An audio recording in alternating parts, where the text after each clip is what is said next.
Welcome to Navigating Ghost Kitchens, the Next Frontier. This is the first event and Backup House's emerging restaurant trends. So I am excited to have you all here. I am Bethany Zach, the Director of Internal Innovations at Relish Works.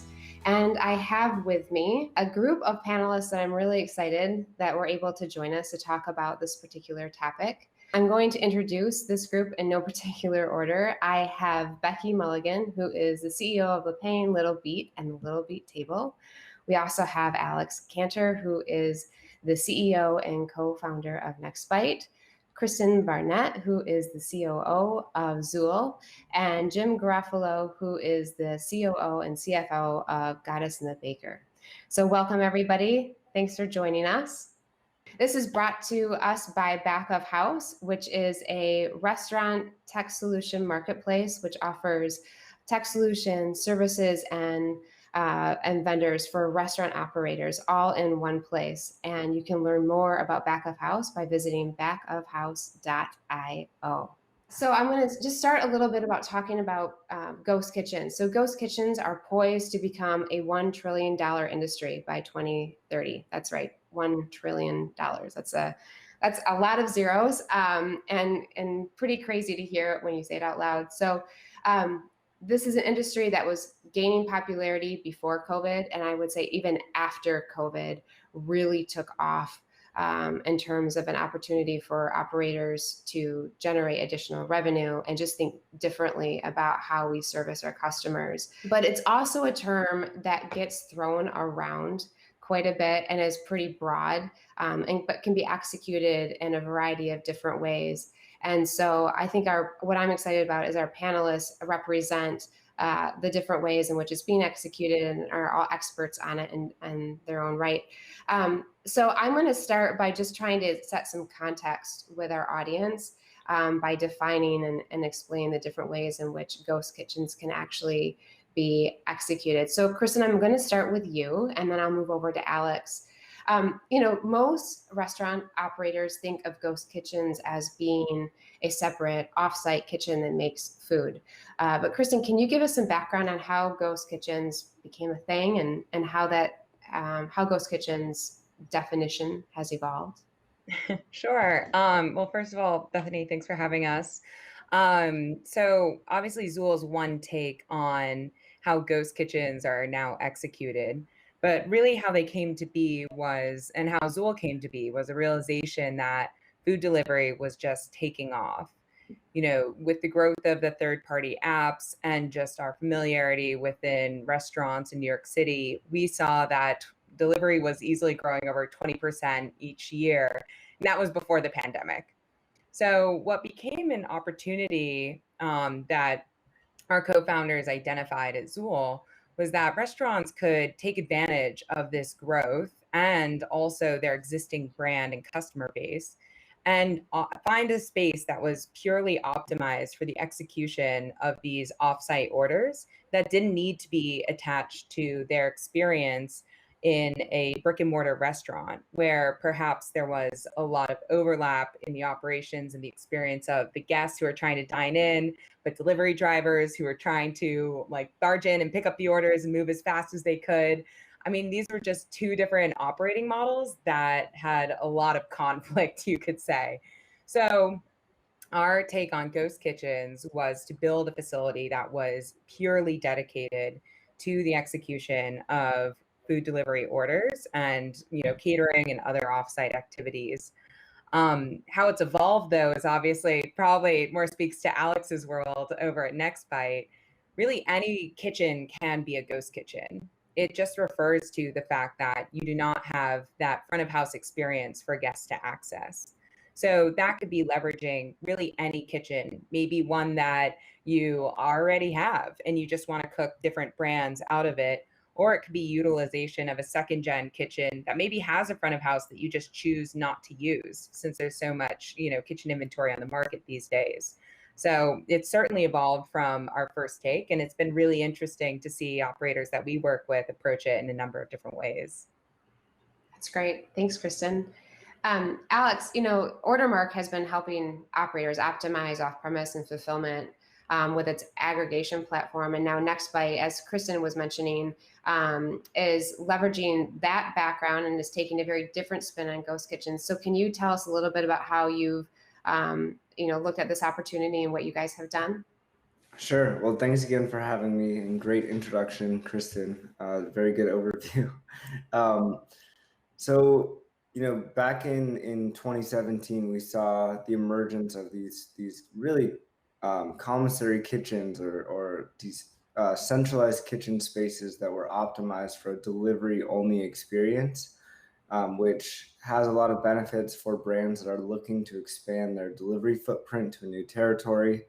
And it's really a way in which you can open a restaurant without a huge $1 million upfront cost and front of house staff. It's a pretty asset light it's a pretty asset light operation if you have the ability as a brand to generate a ton of volume from a delivery standpoint.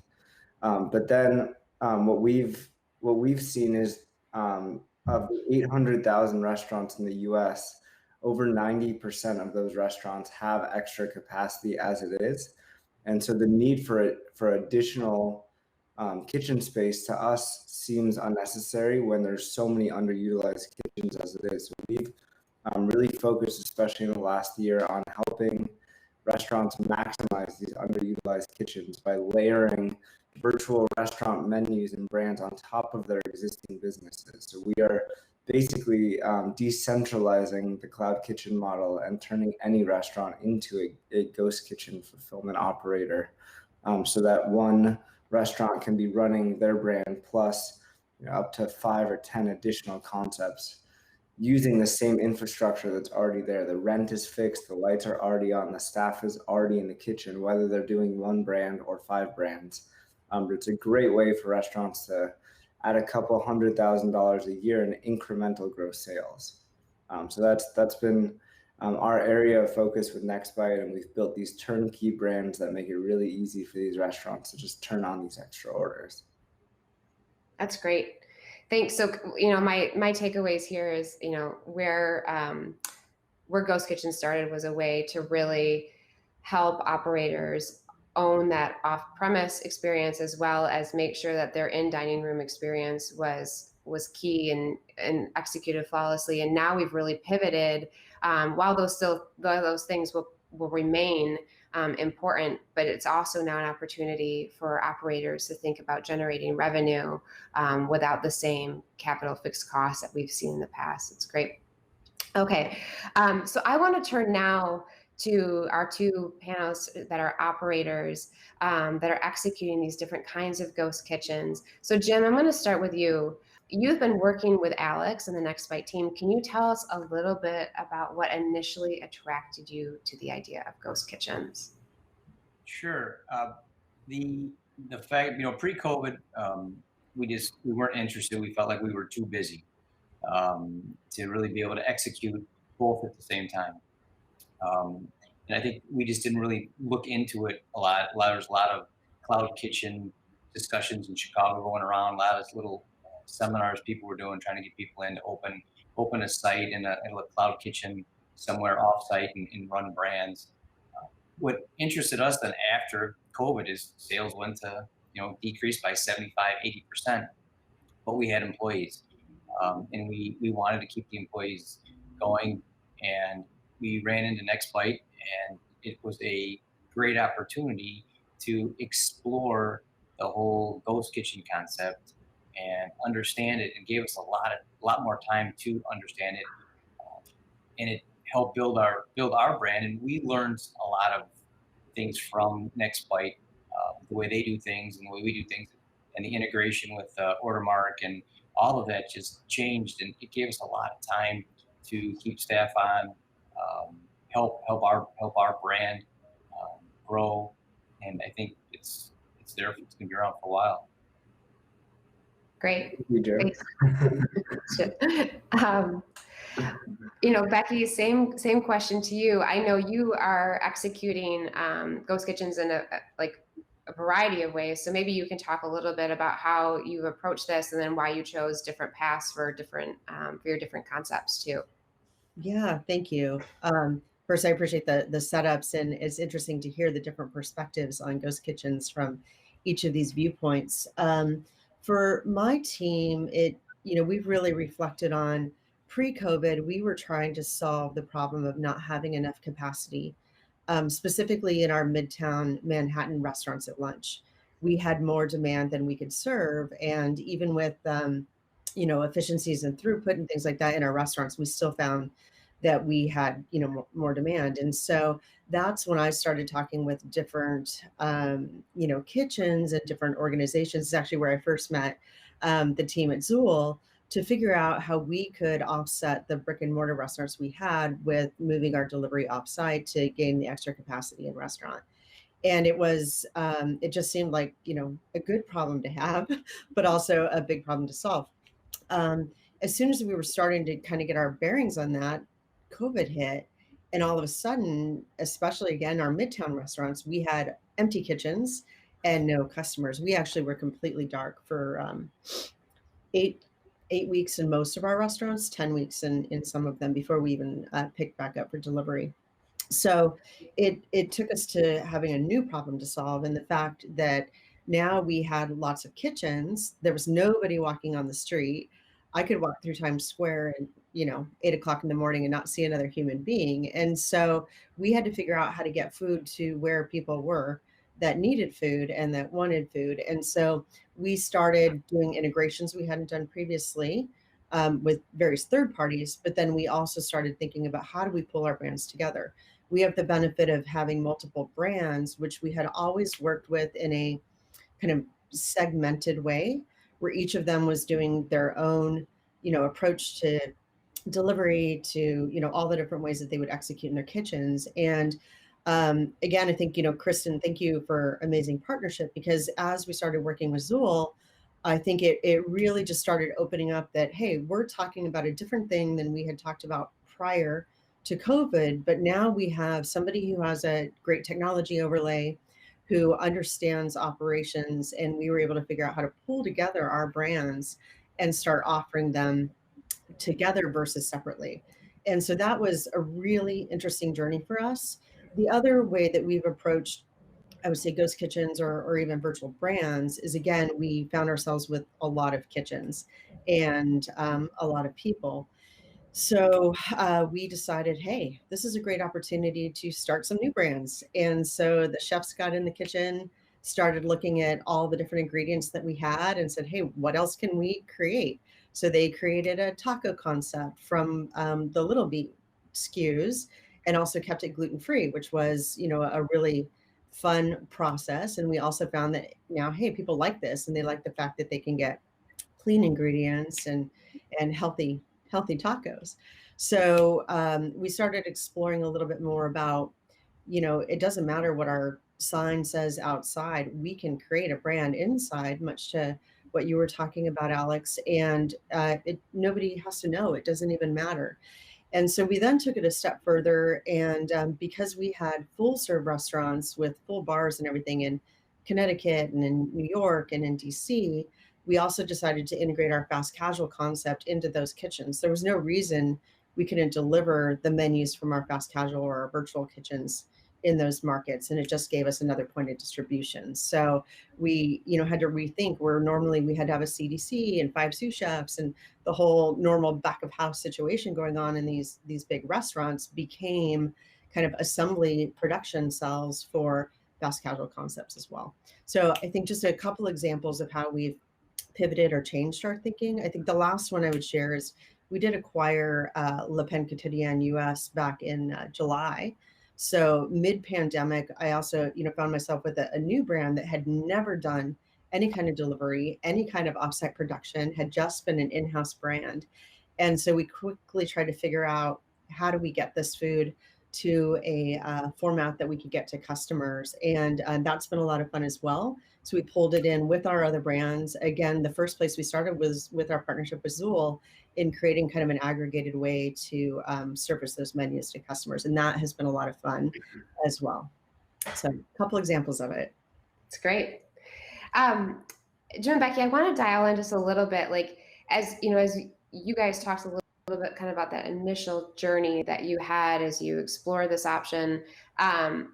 One of the goals of this webinar is to help other operators think about, like, should I be doing this? So can you maybe talk a little bit about what questions you asked yourself as you explored this space, and what had to be right, or what you guys had to consider as you made this, as you pivoted into ghost kitchens? The toughest part, I think, for everybody when they look at this ghost kitchen concept is the fact that there's a fee. There's a fee that you pay to Next Bite, and anybody that I describe it to or talk to about it, or when we first thought about it, it's anywhere 45% fee or whatever the fee may be that you have to pay. Uh, but what everybody forgets when they see that is that the third party delivery fees are included in that.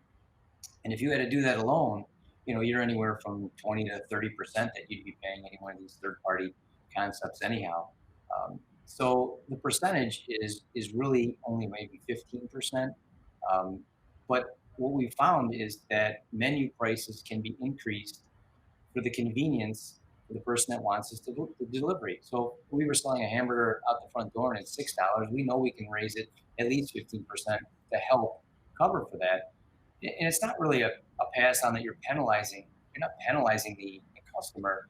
It's a convenience factor. And these customers that have now gone towards this concept, they want convenience. They're not concerned about if I can get two for $5 or whatever it may be. They want it. They want it now. They're working from home.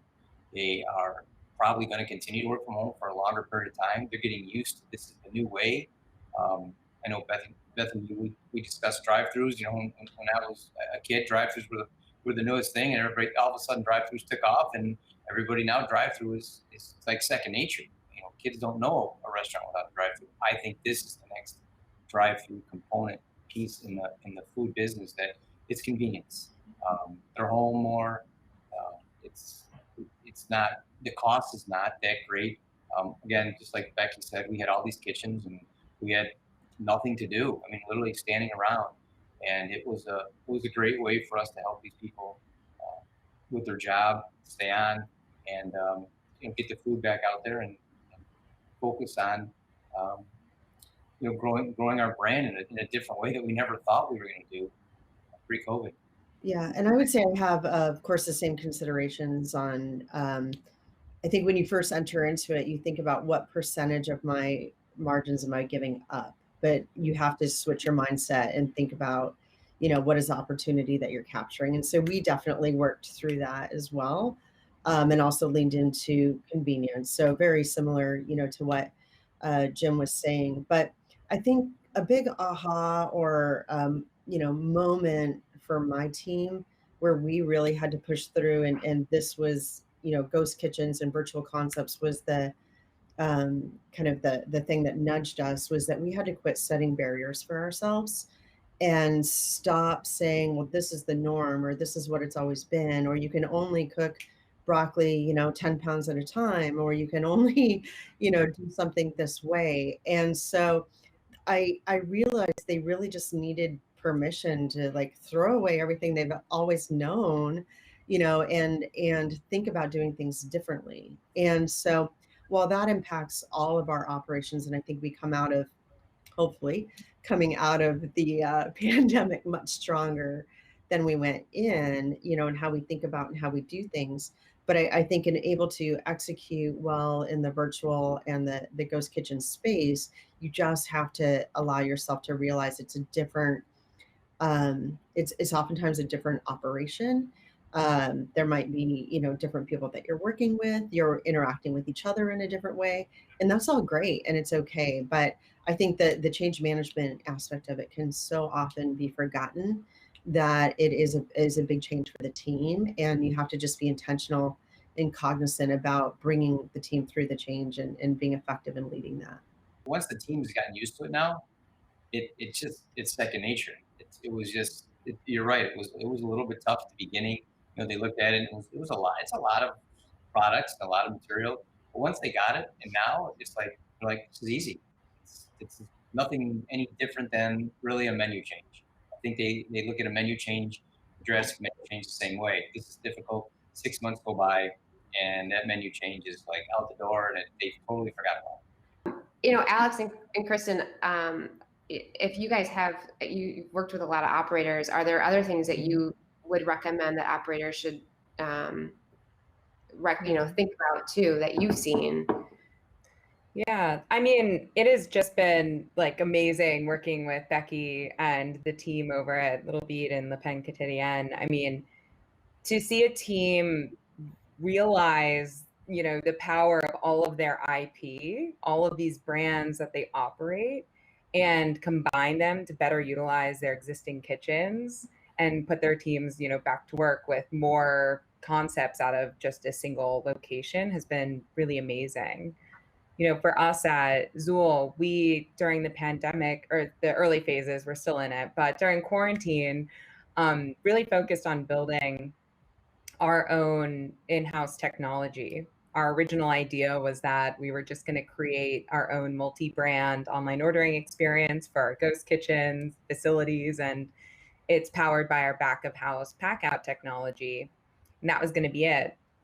But then during the pandemic, we realized that there was a huge opportunity to actually license this technology to other operators who were considering a ghost kitchen model with multiple brands.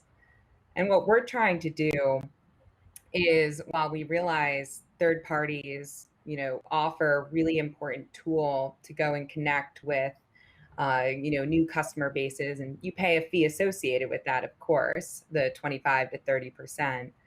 We realize that that's probably not ultimately the most sustainable model for the long term when you look at the fact that delivery is not going away and it will continue to remain a really significant part of any restaurant's revenue. So what we think about is, what are all those alternative channels, and how can Zool's technology help restaurants and ghost kitchen operators, better invest in those or define them? So what we've done with Little Beat and Becky's whole team is we actually create partnerships with buildings. It's all about finding those customers ultimately. And we're able to batch deliveries from all those brands and all of those customers' orders from that single building with one courier. So while there's definitely this interim step of realizing the power of delivery, of being able to cook many brands out of the same kitchen, what we're also trying to do, and what I think operators need to think about too, is what is that path forward to a sustainable delivery business where you have multiple complementary channels, some serving different purposes. And so our hope is that Zool and what we can offer to operators like Becky and other teams that we're now working with is the potential for this batch delivery model to significantly drive down the cost of logistics. I'll just kind of add to that. But basically, it's so important right now to reach customers where they are, and customers are in so many different places. So an omni-channel approach is critical. Obviously, if it were up to restaurants, every order would be coming through their own direct ordering channel or on their website or through their own mobile app, which is super, super important to focus on and have. But the reality is that the majority of orders are likely going to come from these third-party marketplaces that are doing all the work to generate the demand for you. And there are so many channels in each city that are critical to connect in. And if you're a restaurant that's not listed on DoorDash, you don't exist to the people who use DoorDash. If you're not on delivery.com, you don't exist to the people who use delivery.com.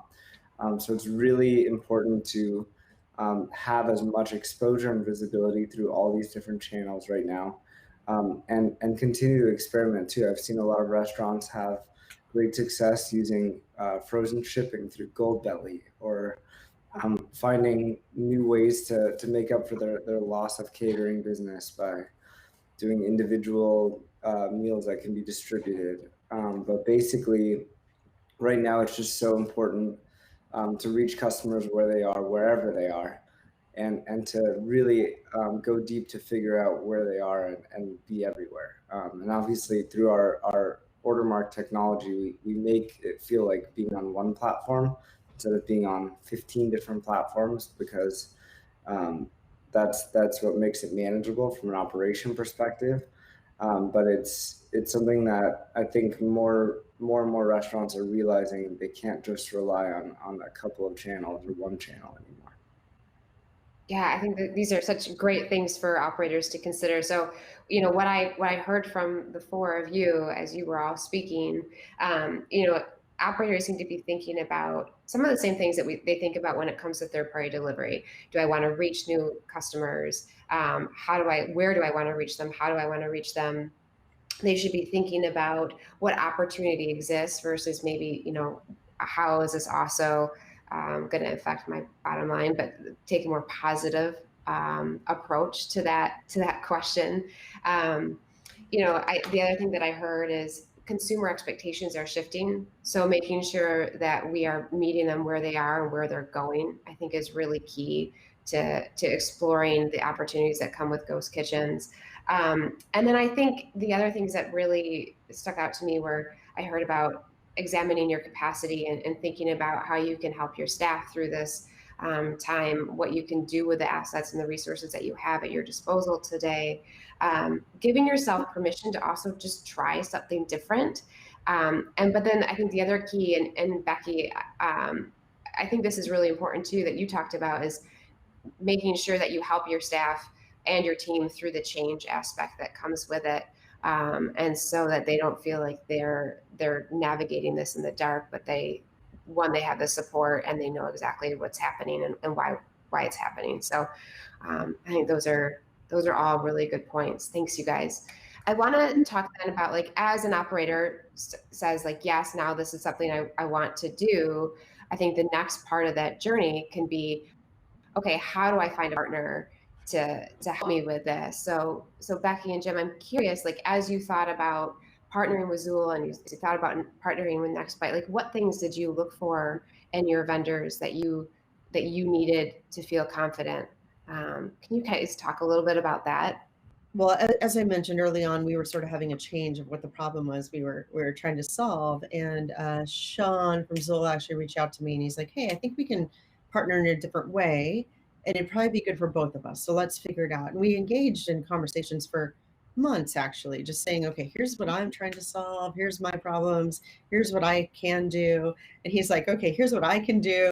And it just became really clear that there could truly be a partnership. And for me, it's really, really important that anybody that we partner with for our company, that, there's definitely an expected level of ethics and integrity and of trust. And I think that, relationship and partnership is critical. So for me, that made it really easy to select Zool as a partner because there was the relationship, the trust, and also, the way that they do business is aligned with the values of how my team and I do business.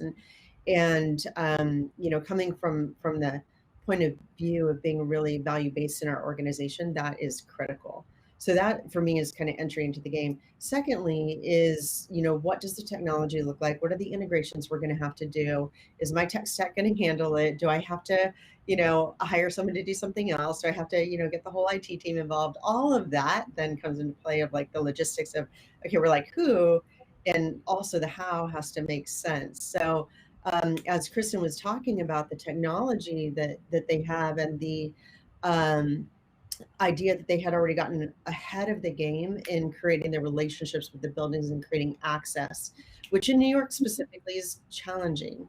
A lot of the buildings have kind of locked down and they have security and you have to temp and sign in and all of this before you can get on an elevator. And so they had already solved a problem that we were working on solving ourselves. And so it just, all of these things started coming together. And I really believe that when it's meant to be, it's meant to be. And it just became very clear that this was the right partnership for us. And so we each selected teams to work on the feasibility phase of this. And they all just got together and started collaborating. And I believe it's turning into a really beautiful partnership that benefits not only both of our companies, but also, back to the idea of solving problems, solves big problems for people that need access to food and may not be able to enter or exit their buildings in an efficient enough way to get out and go get it. We're bringing it right to them with a big menu. And it just, I think, is on all levels a really great solution. That's great. Thanks, Becky. Thanks, Becky. Jim, can you tell us a little bit about your experience and how you partnered then with Alex, and what you saw in Next Bite that just made you get excited? Yeah, I mean, we had talked with a couple different companies when we were evaluating what we wanted to do with the ghost kitchen space. But I agree with everything Becky said. All that was important. One of the other things that was super important for us, because we're a smaller company, there's only a couple of us, was the support. And support for us is really important. And that was what NextBite had offered to us. I could pick up the phone, I could call the chef, I could call anybody over there, and if I didn't get an answer, I got a call back or I got a text back. There were recipe books. Everything was laid out. Like a franchise model. Here it is. Here's everything. Make the sandwich. It's 5 pickles. It's 2 squirts of this. Which then training staff and the consistency component, which obviously is super important to NextBite or in this whole concept, was there, and it held my staff to a standard too, where they understood that we were telling them that about our menu, and then there's this post kitchen concept came in, and it's the same thing. It has to be 5 pickles. It has to be whatever. And if they had a question, at any time, anybody could pick up the phone and call somebody. And we got an answer, whether it was for technology. We don't have an IT department. So it just made it really easy for us to be able to execute what we had to do, and that was making food. And that to me is what was important. Is I didn't want to have to worry about bogging down my managers with, printer issues or delivery drivers not showing up. There was somebody to call that would solve that, so they could focus on either the managers running the store or the staff making the food, which ultimately is what our job is and what we thought was important for us. As I think, about how operators continue to move forward here, what are some of the big successes that you guys have had, and what are some of the big learnings that you have had along the way? And then Chris and Alex, I'm going to ask you kind of like, you've seen this across many different operators, so I would love to have you guys jump in and share some of those best practices next too. So maybe Becky, do you want to start on this one too? Yeah, and I think I alluded to a lot of these things. It could probably almost be some of the same answers. So I'm thinking to not repeat myself, Bethany. But I do think that I'll share one additional key learning that I think also plays to a question I see in the chat, if I may kind of pull those two things together. And that is around food COGS and SKU rationalization. And we, because we were pulling multiple concepts into one building and executing them in a space where they normally didn't, we had to be really, really thoughtful about cross-utilization of SKUs. So it was a different way to look at procurement, distribution, all of that than we had in the past. And the chefs spent a lot of time like stacking up the menu, stacking up the ingredients, looking at what could we make for different concepts with the same ingredients, and being really careful to not inadvertently elevate food costs because we were producing out of the normal system. And for these particular restaurants, because they are in Manhattan and they have higher wage and occupancy than maybe some other areas, we needed to make sure that with COGS and any related fees with distribution of product that we were, below 31%, because otherwise we can't make the business model flow with such high occupancy and labor. So that I think was a really big learning for us. There were a lot of ahas in that. I think our first stab at it, we're like, ooh, this isn't going to work, because now we're adding, 20 additional SKUs to this delivery and 10 more to this one of what we were bringing in, and also had the potential to generate waste, which we never want to have food waste. So all of that is a big learning that came out of the ghost kitchen and the kind of alignment of different concepts, but also will now play into the way we operate and the way we do business throughout, all of our units on an ongoing basis. So I think it was a pretty big one for us to capture. That's a great one. I hear that oftentimes come up just when I'm talking to some of our other, divisions and some of the operators in our research. It's like this is both menu development, menu costing, and marketing oftentimes come up. So thanks, Becky, for talking a little bit about that. Jim, what were some of your aha moments as you were getting into this space? I think talking same thing that Becky was discussing about the SKUs. A lot of it made us realize that we had too many SKUs for our own products. When we got together with NextBite, they had a lot of, um, you know, 12 different brands that were running, but the same product might be used in every single one of them. So when we put all those menus together and we look at all the SKUs at all the 12 different brands, and then we realized all the overlap in that, we went back and looked at our menu and it helped us improve our menu the same way. And then taking in some of maybe possibly some of the NextBite products and utilizing some of those on our menu to try to get everything under one almost umbrella. So if they're using a chicken breast, we try to use the same chicken breast.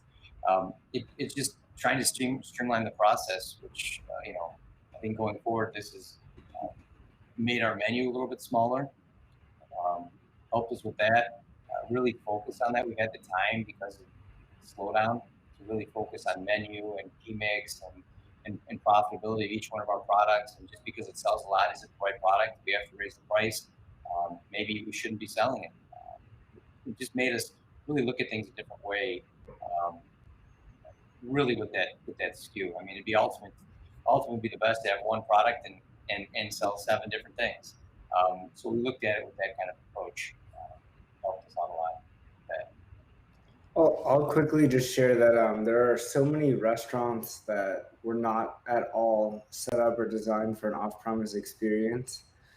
Those that were obviously have a much easier time adapting their menu and making their business work in a predominantly delivery-only format, which is what's happening right now.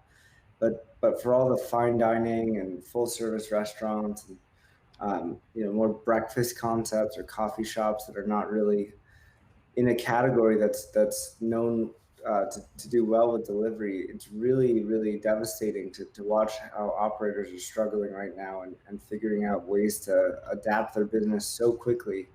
And oftentimes that does mean reimagining the menu from scratch, rethinking the SKUs that are designed for delivery. Like breakfast food generally doesn't hold up very well in a delivery model, but maybe breakfast burritos do, for example. So there's a lot of reimagining, rethinking the entire menu offering, the pricing, as Jim mentioned. If you can't afford to do something with a 30% take rate from Uber Eats, you either have to increase the price or remove it from the menu entirely. And you have to make your menu work where you can give up 20 to 30% to these online ordering services. Otherwise, you're just trading dollars. Yeah, I agree with everything that's been said. I mean, I think ultimately it's bringing in new ways to reach potentially new groups of guests through a different brand. But at the same time, we've also seen operators struggle when they didn't focus on SKU rationalization in that process, right? They end up with too much food on hand, too many different SKUs, lose track, and there's waste. So it's this balance of adding in variety and also balancing running a really lean operation in these times where sales are greatly reduced vis-a-vis the peak of last year. So that's been, definitely something we've seen various outcomes on as people navigate, the delivery landscape. What we've also seen that's been really interesting is some of our operators have actually just like chopped up existing parts of their menu. Maybe their existing menu was like really big. And that was fine. That worked in many ways. But what we've seen that's been interesting is they actually didn't change any of their SKUs at all and just took maybe the sandwiches section of their menu and launched them underneath a different brand. And because a lot of the algorithms and search terms on these third-party apps If your brand says like, this is a sandwich company versus you being like another restaurant, maybe a pizza place with like a small sandwiches category, we found a lot of success in operators that have said, okay, I think I could actually just better market or better communicate these SKUs and build a brand around this concept and why we make sandwiches and why they're so good, and better communicate all of their work and the vision behind it. So that's been really interesting when facing this SKU rationalization problem and running a lean operation. It's just their existing menu, but communicated in a new way. And that's been really successful in a few cases. I think the one challenge though is that as these apps get overcrowded with these spin-off menus, it's really going to take more than just having a unique menu to stand out. And then it comes to optimizing the branding, the marketing, the promotion, the brand identity, everything that comes with it. So we invest a lot into building national awareness for these concepts that we're running out of multiple restaurants in multiple states now. And I think that's why, we always encourage restaurants to also split up their menu, try their own virtual restaurant brands, but our Next Bite brands tend to perform a lot better than the one-off menu concepts, just because we're doing so much investment in social media and the promotions and the consumer marketing piece of it. And I think that's going to become more and more important over time too. I totally agree with that. Like, essentially what we're all looking at is like a new real estate war here that's all digital, right? Mm-hmm. So if you're thinking about now the digital real estate like landscape, what Alex and the team is doing at NextBite is basically providing that infrastructure to get better digital real estate through either partnerships with celebrities, et cetera. But real estate also is like the apps in your phone. Like, which one are you on that your customers are using the most? And do they have your native app? Because that's important real estate that then lives in their phone, and they might have a better chance of ordering from you. For Zool, like, we think about it in the same way. We're trying to take over some kind of digital real estate in the minds of the consumers with a little bit of a different approach, because we're trying to provide that alternative to the third parties. So, what we're doing with Little Bead in Midtown is that we've directly integrated their menu into a tenant experience app for one of our large partnerships with Silverstein Properties that has the World Trade Centers and a number of other large buildings in New York. And what that allows us to do is, again, it's that real estate, but it's in the phones of all of the tenants, and they can then directly access the menu with free delivery, et cetera. But it's a whole different way of thinking about it. And in many cases, on regular restaurant margins, you're not going to be able to fund a huge marketing team or partner with a celebrity or go and have a whole business development team that's locking down partnerships with these huge buildings. And I think that that's where services and companies like Zool and NextBite play an important role, since we can take on that burden and make these brands and these strategies more successful.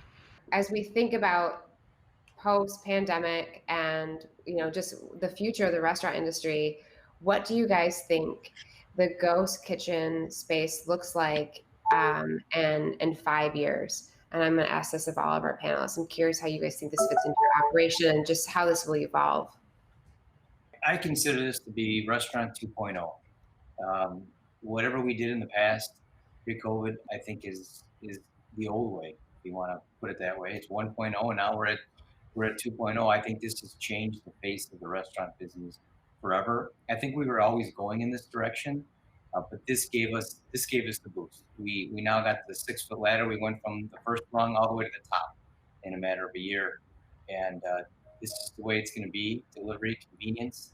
Convenience is just a big factor in this whole concept. I think it's not going away. There's some people that think it is going away, and it's only because of COVID we have this, but I think we've been doing it for a year. Our habits are now becoming formed towards that, and it's just going to be human nature that now we're just going to roll out of this, and it's going to continue to be the same. You're going to go to work, back to work, things are going to be normal. And instead of getting in the car and driving to the drive-through, you're going to just jump on your app and order chicken wings. or whatever it is, or you could order 3 or 4 different things, and they all start coming for 4 or 5 different people you have in the house. I just think that going forward, that's it. This is the way it's going to be, and I think it's actually going to get stronger, much stronger. I think that coming out of COVID and going forward, ghost kitchens become a part of our broader plan that is all about agility and flexibility. So we spent a lot of time this year, not only creating virtual concepts and things like that, but also just thinking about what are the four walls that we have going forward. So we now have what we call our Lego system that can snap together or apart. That for some markets will include a ghost kitchen and a drive-through and a pickup kiosk or a food truck. We're trying to make sure that we're thinking about how do we set ourselves up to be able to execute on the things that we've learned from the past year and the new behaviors that people have around convenience, to Jim's point, but also making sure that we provide great accessibility to nutritious, delicious food in whatever way that somebody needs it. So it really becomes part of that entire system. And I don't necessarily think about it as something separate, but I am looking at the whole system and making sure that, if we are in another pandemic or we have something else that we're not planning on that we have to accommodate, that we're able to still serve, in different capacities, protect our business and protect the needs of our customers going forward. So it will definitely be more intentional in how we build out our markets in the future rather than being a reactive piece of it. The future is smaller dining rooms, bigger kitchens. If you think about what a ghost kitchen really is, it's a delivery optimized kitchen with a very small area in the front for drivers to come pick up food. It's no different than what Domino's Pizza really is and has been doing for so many years. And more restaurants, I think, will look like Domino's Pizza than ever before, which was already starting to happen. I mean, the digital shift was already moving so quickly, and there were a lot of projections of what's going to happen over the next 10 years, and that's kind of all that big push kind of happened in a matter of months instead of so many years.